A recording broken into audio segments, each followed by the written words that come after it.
Facebook पर मुझे एक 35 साल की शादीशुदा आंटी मिली। हम दोनों ने चैट शुरू की और एक दूसरे को अपना फ़ोन नंबर भी दिया। धीरे धीरे हम एक दूसरे से खुलने लगे। अब वह मुझसे अपने दिल की सारी बातें शेयर करती।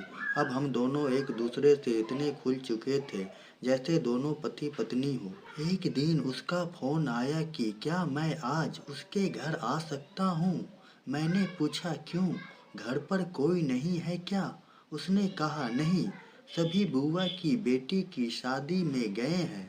तुम रात 9 बजे आ जाना, हम एक साथ डिनर करेंगे।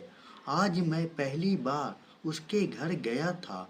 वह मुझे अपने घर पीछे के दरवाजे से अंधेरे में अपने कमरे में ऊपर लेकर गई थी। पहली बार जब मैंने उसे देखा तो मैं उसे देखता ही रह गया। वो देखने में गजब की थी। भद्दी सी सूरत, काला रंग, नाटा कद, मोटी सी। फिर भी उसने खुद को मेंटेन करने की पूरी कोशिश की थी।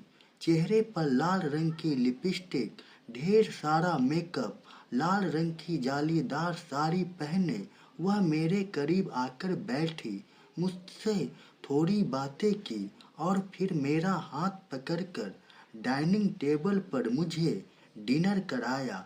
डिनर के बाद वह मुझे अपने कमरे में बिठा मुझसे गप्पे मारने लगी।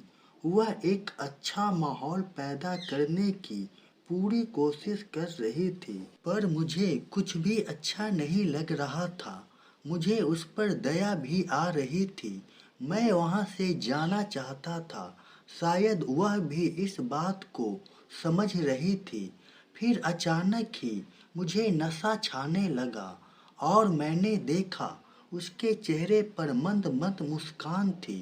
फिर वह हुआ जिसकी मैंने कल्पना कभी सपने में भी ना की थी। सुबह जब मेरी आंख खुली तो मैं खुद को ठगा सा महसूस कर रहा था और बुझे मन से घर वापस आ गया।